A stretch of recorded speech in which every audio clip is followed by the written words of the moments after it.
Va a comenzar el próximo panel. Estamos muy entusiasmados de contar con el Dr. Adam Rush de Intersec, así como Joel Templer de I.O. y Nico Cerny de la Fundación Cardano.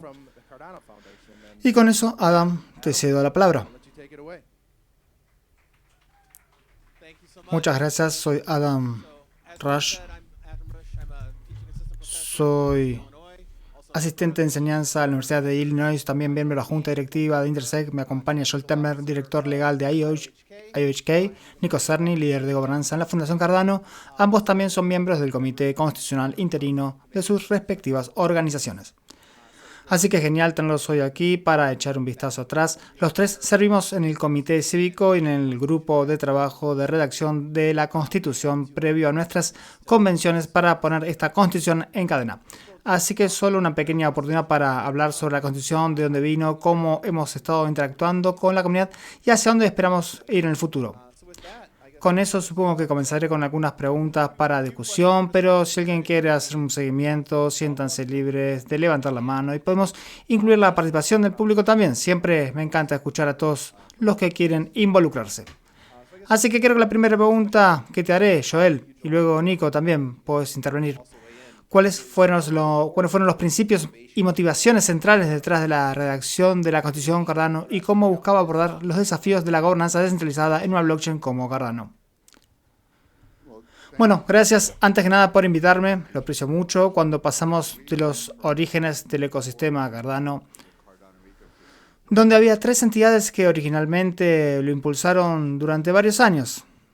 Básicamente, estas tres entidades eran principalmente responsables de mantener la blockchain en funcionamiento, decir qué mejoras necesitaba la blockchain y de hacer todo lo que se necesitaba como si fuera una corporación y la blockchain fuera su único producto.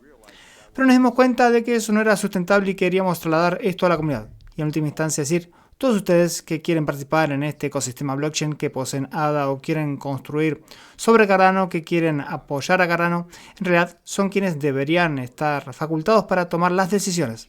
Es su protocolo, es tu bebé y ustedes deberían decir cómo será su futuro. Ahora, al pasar de un enfoque de gobernanza algo centralizado a uno descentralizado, una de las cosas que todos hablamos fue, bueno, ¿cómo abrís esto a todos? ¿Cómo haces esto de una manera que no convierta esto en un caos? Y entonces pensamos, bien, podemos crear algunas barandillas, algunos principios constitucionales, algunas pautas para la comunidad, de modo que cuando se reúnan tengan un marco y una base para trabajar juntos para que no pasemos de tres entidades a un caos total. Y así la Constitución al final del día fue una cristalización por parte de la comunidad de algunos principios centrales, algunos postulados básicos, algunas barandillas fundamentales que dijeron, escúchame, empecemos aquí. Estos son los parámetros que todos queremos usar a medida que gobernamos hacia adelante. Y por cierto, sabemos que estos parámetros, esas barandillas, podrían cambiar con el tiempo a medida que Cardano siguiera madurando, que el mercado cambiara, que la tecnología cambiara. Pero necesitamos algún tipo de estructura fundacional para avanzar con un proceso de gobernanza liderado por la comunidad. Solo para añadir a eso, quiero decir, Joel tiene toda la razón para mí y creo que para todos los que formamos parte del comité de redacción de la Constitución, el interino y también ahora la Constitución que tenemos en cadena, lo importante era que tenía que capturar este espíritu de lo que es Cardano, ¿cierto? Y eso es un desafío porque Cardano no es lo mismo para todos. Personas de todo el mundo ven y usan Cardano de diferentes maneras, pero lo más importante en el proceso fue que intentamos capturar la mayor cantidad posible de esas distintas aportaciones y perspectivas y destilarlas en este único documento que ahora tenemos, la Constitución de Cardano. Y creo que esto marcó la mayor diferencia, el hecho de que tuviéramos todos estos talleres, que tuviéramos todas estas discusiones en línea. No fue fácil porque sé que muchos de ustedes aquí en la audiencia y también viendo en línea participaron en eso y lo hicieron posible. Luego, por supuesto, hubo personas que revisaron todo y trataron de capturarlo en el texto y luego en la convención en Argentina, donde muchas cosas aún cambiaron, pero creo que lo que tenemos ahora es todo el aporte de la comunidad de Cardano en un solo documento y es fantástico. 63 talleres globales. Una cosa que quiero señalar, mientras ambos han hecho comentarios excelentes y hablaron de reunir a la comunidad para impulsar un modelo de gobernanza comunitario, es que ya existía gobernanza comunitaria en los SPOs incluso antes de la Constitución. Les recordaré, cuando las entidades fundadoras querían implementar una bifurcación dura una vez, existía la posibilidad de que hubiera un error que podría haber tenido implicaciones potencialmente catastróficas si algo salía mal, y una especie de revuelta de los CPOs durante un par de semanas en la que se negaron a implementar las actualizaciones. ¿Cómo creen que tener una constitución donde esos procesos estén establecidos podría aliviar tensiones entre, digamos, los desarrolladores, como las entidades fundadoras y otros actores que tienen que ejecutar el software?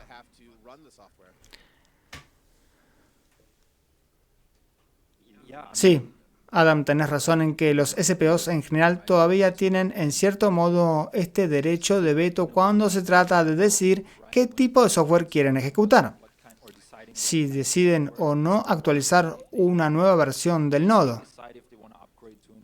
Y eso existe desde Shelley, desde que tenemos SPOs, stake pools que ejecutan y producen bloques. Así que para mí lo que hizo básicamente la Constitución fue tratar de poner todas estas reglas informales que actualmente tenemos en este tipo de documento y crear este marco. A veces me gusta llamar a la Constitución este libro de reglas y sé que no es del todo la forma correcta de abordarlo.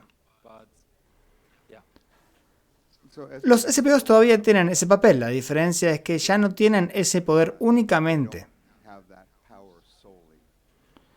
Hay ciertas cosas como los cambios de protocolo y parámetros en que los SPOs tienen que estar alineados y votar para aprobarlo, pero atrás de nuestro proceso DREP ahora tenemos otras voces en la mesa, de modo que la comunidad en su conjunto ahora tiene un medio a través de los DREPs para expresar sus opiniones sobre un determinado tipo de cambio de protocolo, de modo que los SPOs se ven obligados a escuchar a la comunidad de una manera en que no lo tenía que hacer en el pasado. Además, debido a que la Constitución tiene barandillas dentro de ella, hay ciertos parámetros sobre los que llegamos a consenso y acordamos que no deberían cambiarse sin una mayoría muy alta que enmiende la propia Constitución.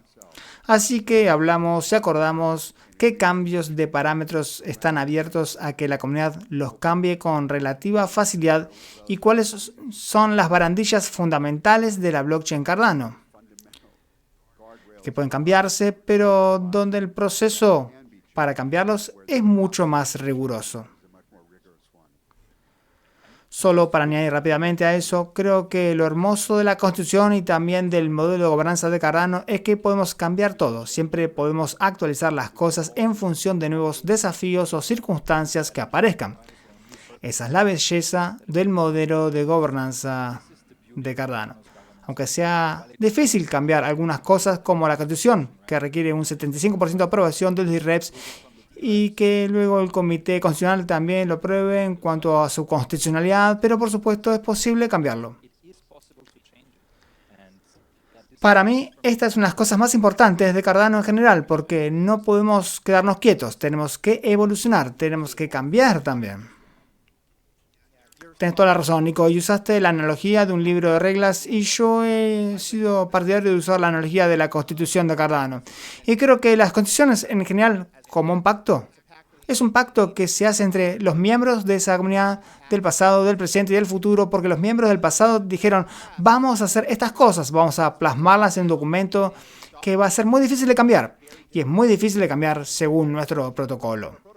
Y nosotros en el presente lo mantenemos ejecutando el protocolo para que quienes vengan después en el futuro sepan en qué se están metiendo y siempre podemos cambiarlo. Es solo que hemos decidido selectivamente tener umbrales más altos de acuerdo. Tenemos que construir un mayor consenso antes de cambiar lo que quienes vinieron antes que nosotros en su sabiduría establecieron. Y si los tiempos han cambiado, entonces deberíamos ser capaces de averiguar qué necesitamos ahora, qué vamos a hacer. Así que creo que es un buen sistema y obviamente ningún sistema es perfecto, pero es lo mejor que se nos ha ocurrido hasta ahora viendo lo que otros han hecho. Así que pasando al siguiente punto, Joel, mencionaste que cuando añadimos la constitución y con el nuevo protocolo añadimos a los DREPs, creo que una de las partes innovadoras del sistema de gobernanza de Cardano es que cuando se lanzó el SIP 1694, los DREPs están explícitamente separados de los SPOs. Ahora, eso no significa que un SPO no pueda ser un DREP, eso siempre fue una opción. Un SPO puede convertirse en un DREP y decirles a sus delegadores si quieren que sea un DREP, si quieren que los represente igual, pueden elegirme, pero el protocolo nunca tomó toda la delegación de los SPO y lo convirtió en su DREP por defecto. Tenían que ganarse esa confianza nuevamente. ¿Cómo crees que esa decisión de descentralizar el poder y permitir que personas nuevas entren ayudó a reforzar los principios centrales de descentralización de Cardano? Bueno, permite una participación con esteroides. Si miras otros protocolos blockchain, no somos los únicos que proporcionamos algún tipo de derecho de voto a los participantes, pero diría que no hay ninguna blockchain que haya llegado al nivel completo de participación en la votación que nosotros tenemos. Pero una de las cosas, si miras a través de todas las blockchains que permiten alguna forma de voto, es que no hay mucha participación. Muchas de las cosas sobre las que se puede votar son bastante técnicas, son complicadas. Y entonces pensamos, bueno, queremos que todos tengan voz, pero también queremos que la gente pueda confiar en personas que tengan un profundo conocimiento tecnológico, que tengan la experiencia, que tengan la capacidad de analizar una propuesta y decir, ¿saben qué? Esto es bueno, o esto no es bueno por tal o cual motivo. Y entonces, al crear este concepto de DREP, tus representantes electos, permitimos que personas con poca o ninguna experiencia tecnológica puedan seguir participando en el proceso de votación, encontrando ese DREP con el que se sientan cómodos, cuyas opiniones y políticas coincidan con las suyas, y decir, por favor, vota a mi nombre. Y por cierto, si no me gustas, siempre puedo retirar mi delegación y nombrar a otra persona. La belleza de nuestro proceso de DREP fue que, creo, amplificó la cantidad de participación en la comunidad, porque dio a la gente una forma de ser muy activa o pasiva, pero incluso siendo pasiva, seguir votando.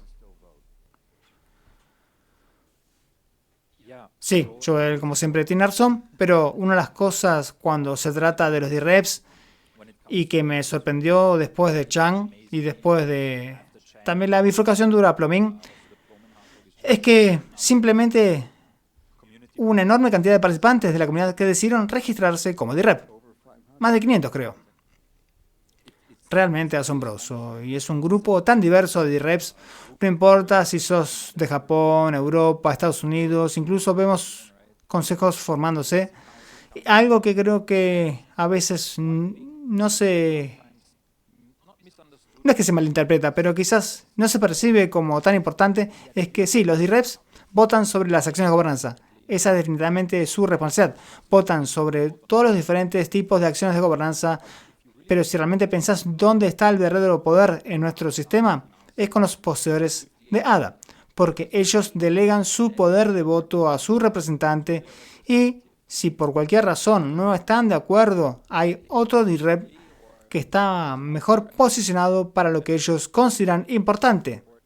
Pueden en cualquier momento redelegar. Es un sistema sin permisos donde vos, como tenedor de ADA, siempre tenés la decisión final sobre cómo querés usar tu participación e incluso puedes elegir no usarla en absoluto. Esto también es una de las cosas consagradas en la Constitución, la libertad de los poseedores de ADA de decir cómo quieren participar. Eso es genial. Y también mencionaste que los tenedores de ADA pueden votar sobre propuestas, lo que lleva directamente a mi siguiente tema, que es la separación que tenemos entre el Comité Constitucional, los SPOs y los DREPs. Para quienes son nuevos en esto, los SPOs son el primer órgano de gobierno que tuvimos en Cardano. Son los expertos técnicos que mantienen los nodos de Cardano en funcionamiento. Los SPOs producen bloques y también son convocados a votar sobre acciones de gobernanza que tienen básicamente implicaciones técnicas. Eso es más o menos cuando los SPOs votan, si es una reivindicación técnica o si es algo relacionado con la selección del Comité Constitucional. Y luego los DREPs hacen la mayor parte de las votaciones como representantes de los poseedores de ADA. Por ejemplo, ¿querés gastar dinero del tesoro? ¿Querés establecer un parámetro para algo? Entonces los DREPs opinan si se supone que usan su experiencia porque fueron elegidos por su experiencia por los tenedores de ADA, o consultando con sus delegadores y diciendo: quiero averiguar quiénes son las mejores personas en la comunidad para asesorarme sobre esto. ¿Cómo podemos llegar a esta mejor decisión? Pero entonces el Comité Constitucional, ellos no tienen opción sobre cómo votar en términos de lo que quieren que suceda. También tienen que votar basándose en diferentes principios. Y ese principio está en la Constitución. Así que, como miembro del Comité Constitucional, el Comité Constitucional interino, ¿cuál ha sido su experiencia en ese sentido? En cuanto a encontrarse con diferentes acciones de gobernanza donde tal vez pensaron que no era una buena idea, pero tuvieron que tomar una decisión como esto es constitucional o no. Y donde sienten que, ¿cómo sienten que eso les ha afectado como miembros votantes de los órganos de gobernanza de Cardano? Bueno, primero solo quiero decir que si comparás lo que otras blockchains han intentado hacer, de nuevo, hay varios experimentos en dar a los tenedores de tokens el derecho a votar, pero no existe ningún protocolo blockchain que haya ido tan lejos como para crear una constitución robusta y luego crear el equivalente a una Corte Suprema para asegurarse de que lo que colectivamente hacemos no viole esa constitución. Así que tenés razón, el papel del Comité Constitucional es asegurarse de que una acción de gobernanza en cadena antes de que avance no sea inconsistente con las disposiciones de la Constitución. Si les gusta o no políticamente, si piensa que es una buena o mala idea, no es relevante. Su trabajo es decir: ¿es esto constitucional? Si lo es, debe avanzar. La única razón por la que podemos decir que no puede avanzar es si explícitamente no cumple con los requisitos constitucionales. Desde mi perspectiva, supongo que porque soy abogado, este día no me molesta que tal vez haya tenido que aprobar cosas que pensé que eran malas ideas. Lo que fue más interesante para mí fueron las disposiciones de la Constitución. Salimos de la convención pensando: sabemos exactamente lo que esto significa. Y luego, cuando llegamos al debate real de las disposiciones en el proceso de aprobación de acciones de gobernanza, ver los debates que surgieron en torno a disposiciones que pensamos que estaban claras, pero que en realidad tal vez no lo estaban, fue el proceso más interesante. Y eso, y cuando hablamos y sé que vamos a hablar sobre el camino a seguir y lo que hacemos después, obtuvimos muchos los datos de las deliberaciones del Comité Constitucional interino y de cómo interpretaron la Constitución y dónde tuvieron desafíos en interpretarla. Exacto. Una de las cosas que solo descubrirás sobre el documento que usás para evaluar cosas, y sí, esa es la Constitución, es que el Comité Constitucional utiliza ese documento para evaluar si una acción de gobernanza está alineada con los principios, las barandillas definidas en ella, y algunas de estas cosas solo se pueden descubrir cuando en realidad tenés acciones de gobernanza que necesitas evaluar.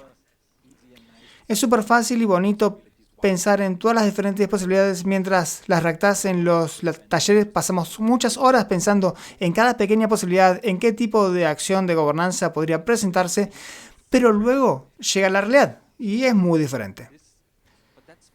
Así que, y está bien, ¿no? Hay desafíos y a veces disposiciones que podrían no estar completamente claras, pero lo bueno es que con el Comité Constitucional interino, todos estos miembros proporcionaron justificaciones con sus votos. Y lo que podemos hacer como comunidad, o cualquiera puede hacerlo, es mirar esas justificaciones y analizar dónde están esas tensiones. Creo que ahora tenemos una comprensión bastante buena después de casi un año evaluando acciones de gobernanza desde una perspectiva constitucional, de dónde hay cosas que generan confusión o que tal vez dejan demasiado margen para la interpretación. Pero de nuevo, tampoco querés ser completamente específico y no dejar espacio para interpretación. Incluso la Constitución de Estados Unidos tiene muchas enmiendas. Entonces, mirando hacia adelante, supongo que comenzando con la idea de obtener aclaraciones sobre las acciones de gobernanza que has visto llegar. ¿cuáles son algunas áreas de la Constitución en las que sentís que te gustaría tener más claridad escuchando a los profesores de ADA y a sus DIREP sobre posibles enmiendas que tal vez aclaren parte de la intención de la comunidad? De modo que si estás tomando una decisión constitucional, tengas una mejor idea de lo que están buscando.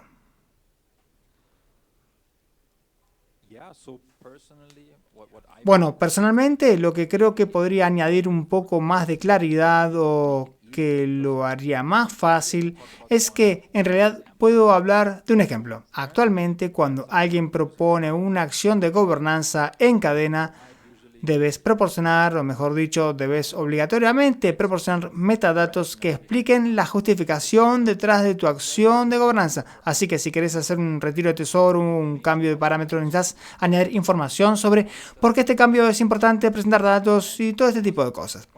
Y hubo varias acciones de gobernanza, o creo que fueran 2, no digamos varias, que no usaron metadatos inmutables. ¿Qué significa eso? Bueno, significa que si en algún momento en el futuro alguien rompe el enlace entre el contenido y el enlace que se proporcionó, esa información se pierde. Y eso es algo muy problemático porque en el Comité Constitucional necesitamos evaluar una acción de gobernanza basándonos en la información actual que está disponible. Y en el futuro sería importante que cualquier persona de la comunidad o incluso fuera de ella que quiera revisar una acción de gobernanza pueda acceder a esa información y si la perdemos es muy complicado. Así que una de las cosas que yo personalmente consideraría implementar tal vez en una constitución futura es hacer obligatorio el requisito de metadatos inmutables, simplemente para la salud a largo plazo del sistema de gobernanza de Cardano. Creo que para cualquiera que haya asistido a la retrospectiva de gobernanza que tuvimos esta semana, una de las mayores áreas de tensión surge cuando hablamos del proceso de presupuesto y retiro del tesoro. Y eso se está manifestando de un par de maneras. Tenemos en la Constitución diferentes tipos de lo que llamamos acciones de gobernanza. Y una acción de gobernanza que requiere un cambio en el protocolo pasa por un proceso relativamente riguroso.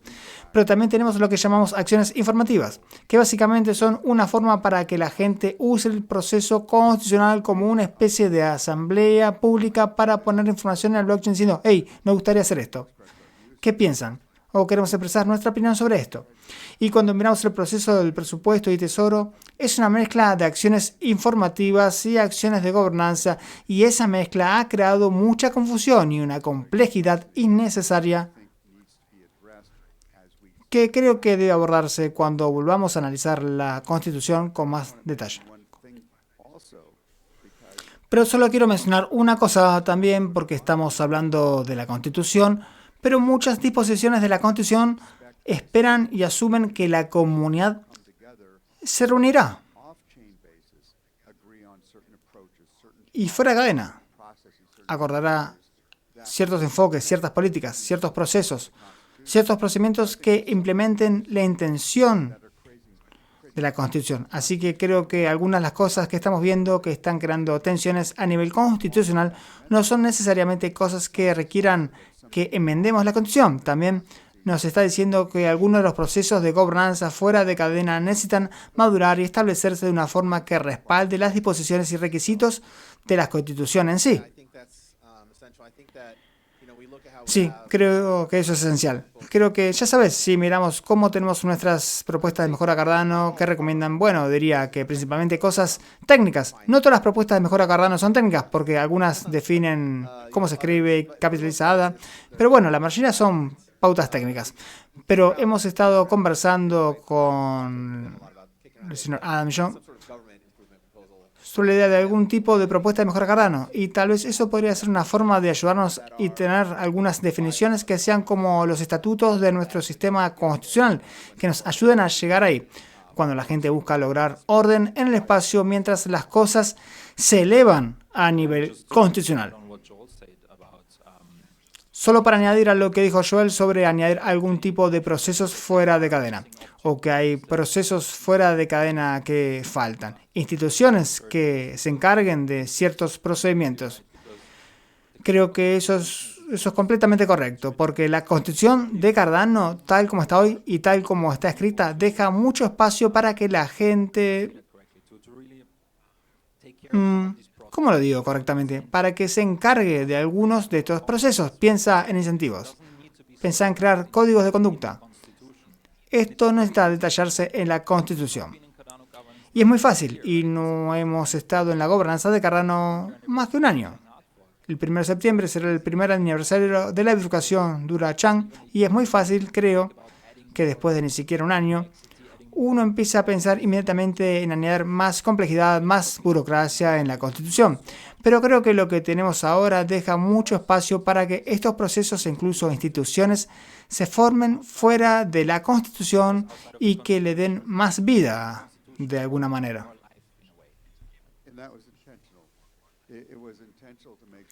Y eso fue intencional. Fue intencional asegurarnos de que la comunidad siempre tuviera todo tipo de maneras de participar e interactuar con nuestro ecosistema y nuestra comunidad. Y la Constitución estaba pensada para proporcionar límites y directrices finales. No se pretendía impedir que la gente participara en la gobernanza de todas las formas creativas que podamos idear juntos. Muchas gracias y como solo nos quedan unos pocos minutos, quiero cerrar con unas palabras finales de cada uno de ustedes. Si hay personas que quieran involucrarse en la gobernanza de Cardano, ¿qué recomendarían como primer paso para ponerse al día y luego para involucrarse como miembros contribuyentes de la comunidad? Es una pregunta difícil. Creo que una de las cosas que cualquiera que quiera entender la gobernanza de Cardano debe hacer es, por supuesto, leer la Constitución. Luego también leer el CIP 1694, porque aunque es una especificación técnica, como mencionó Adam, es una propuesta de mejora de Cardano, también está escrita de una manera que creo que es muy fácil de entender. Y luego, donde definitivamente iría también, dependiendo de si querés convertirte en un DREP o si querés tal vez unirte en el futuro al Comité Constitucional, es ir al sitio web de Intersec. Su base de conocimiento es muy extensa. También tenemos una página dedicada a la gobernanza en cardano.org/governance que enlaza todos estos excelentes recursos. IOG tiene excelentes publicaciones en su blog sobre gobernanza. Sí, hay mucha información, pero una de las cosas que creo que no debería subestimar es también el gran contenido creado por la comunidad sobre gobernanza. Creo que el año pasado se otorgaron muchas becas para que la gente produjera contenidos sobre gobernanza y creo que puedes encontrar todo eso en la base de conocimiento de Intersec. Lo único que puedo añadir es que como somos descentralizados, no hay una sola puerta en la que llamar, lo cual hace difícil, pero ya mencionaste, creo, los mejores puntos de partida. Intersec es una organización basada en miembros, compuesta por miembros de la comunidad de Cardano, y como mencionó Adam, tiene un comité cívico cuyo papel es sugerir y fomentar mejoras en la gobernanza. Es un gran lugar para comenzar. Muchos de los recursos sobre la Constitución puedes encontrarlos en el sitio web de Intersec y también en cardano.org, que tiene muchos recursos increíbles. Y por supuesto la gente de todas las entidades fundadoras todavía están activamente involucradas. Ya no jugamos el papel que jugamos en el pasado, ya no tenemos llaves, no podemos hacer cambios en el protocolo. Solo podemos levantar la mano y sugerir. Pero las tres entidades fundadoras han estado en este viaje durante mucho tiempo, así que comunícate con personas que conozcas en la Fundación Cardano, en Murgo, IOG, y encontrarás personas encantadas de hablar con vos sobre la Constitución y la gobernanza de Cardano, y darte vías para participar. Gracias, y voy a mencionar los recursos que conozco. Primero es que si das una condición de bolsillo, saca tu smartphone del bolsillo, ve a la base de conocimiento de Intersec y puedes encontrar la condición de Cardano ahí mismo. Segundo, si quieres aprender más sobre cómo convertirte en un SPO, creo que el Discord de IOG tiene un canal técnico para SPOs donde puedes aprender más e interactuar con la gente ahí. Si quieres aprender sobre hacer un DREP, diría que busques un DREP que esté activo en el espacio, le delegues y empieces a darle sugerencias y preguntarle cómo puedes participar en las decisiones de delegación, porque creo que los DREPs siempre están buscando interacción. Y si interactúas con ellos, eso fortalecerá a ambos y todos ganan. es un ecosistema descentralizado, muchas puertas a las que llamar. Añadiría que mientras hacemos esta retrospectiva de gobernanza, vamos a seguir alentando a la comunidad a formar varios grupos de trabajo y a involucrarse en algunas de las actividades de gobernanza fuera cadena. Así que hay una gran oportunidad para participar a ese nivel si te interesa. Sí, lo último también, en cuanto al Comité Constitucional, el sábado habrá un taller para las credenciales del Comité Constitucional de Cardano. Lo dirigirá Mike Homin. Así que si vas al sitio web de Rare Evo, haces clic en la agenda y luego en la sección de talleres puedes encontrar más información sobre eso. Nos encantaría verte ahí también para aprender sobre las credenciales del Comité Constitucional y cómo actuar como miembro del Comité Constitucional. Y con eso se lo devuelvo al equipo para el próximo programa, pero muchas gracias a todos por estar aquí. Joel, Nico, realmente aprecio que hayan venido. Soy Adam Rush. Gracias a todos.